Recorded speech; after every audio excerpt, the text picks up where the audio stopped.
অশান্ত বাংলাদেশে লাগাতার হিংসার ঘটনা বেড়েই চলেছে। এই পরিস্থিতিতে ব্রিটিশদের প্রয়োজন ছাড়া বাংলাদেশে যেতে নিষেধ করে অ্যাডভাইসারি জারি করলো গ্রেট ব্রিটেনের বিদেশ মন্ত্রক।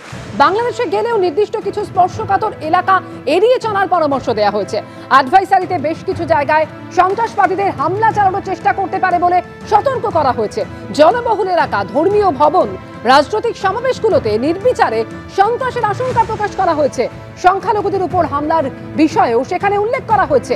অনেক জায়গায় আইডির মতো বিস্ফোরক দিয়ে হামলা চালাতে পারে বলেও আশঙ্কা প্রকাশ করা হয়েছে অ্যাডভাইসারিতে। গণপ্রজাতন্ত্রী বাংলাদেশের লজ্জা। একের পর এক জায়গায় আক্রান্ত হচ্ছে হিন্দুরা। কোথায় গণতন্ত্র, কোথায় প্রজাতন্ত্র?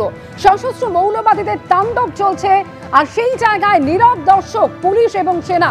একদিকে হিন্দুদের উপর জামাতের হামলা, আরেকদিকে পুলিশের মামলা। সুনামগঞ্জের রাস্তায় রাস্তায় মারমুখী মৌলবাদীরা, হিন্দু বিরোধী স্লোগান দেখা যাচ্ছে সেখানে।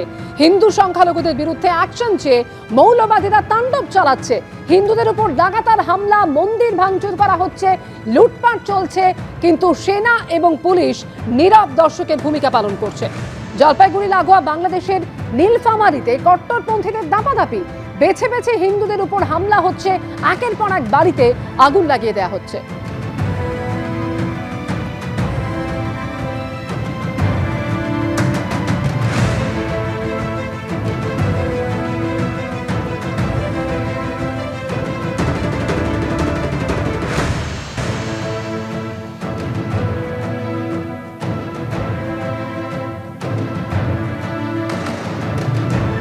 অর্থাৎ দেখা যাচ্ছে যেখানে চিন্ময় কৃষ্ণ দাস, তাকে 10 দিন হয়ে গেছে বিনা বিচারে তিনি জেলবন্দি রয়েছেন এবং আরো 1 মাস থাকতে হবে।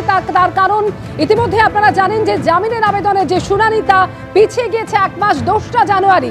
একদিকে এই অবস্থা, আর অন্যদিকে যে ছবি বাংলাদেশে দেখা যাচ্ছে, দিকে দিকে হিন্দুদের আক্রান্ত হতে হচ্ছে এবং কট্টরপন্থীরা দাপাদাপি করে বেড়াচ্ছে বিভিন্ন জায়গায়। একদিকে মন্দির ভাঙচুর করা হচ্ছে, হিন্দুদের উপর লাগাতার হামলা হচ্ছে, লুটপাট চলছে, কিন্তু বাংলাদেশ পুলিশ প্রশাসন এবং সেনা নীরব দর্শকের ভূমিকা পালন করছে।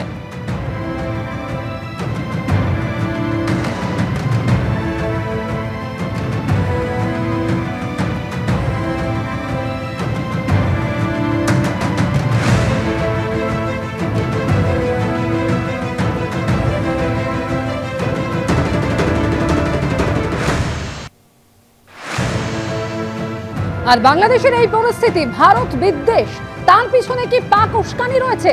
মৌলবাদীদের তাণ্ডবের নেপথ্যে কি পাক যোগ রয়েছে? এই প্রশ্ন উঠছে। তার কারণ জেলমুক্ত খালেদা জিয়ার বাড়িতে গেলেন পাক হাই কমিশনার। বিএনপি নেত্রী খালেদা জিয়া, পাক হাই কমিশনার সৈয়দ আহমেদ মাহরুফের মধ্যে বৈঠক হয়েছে।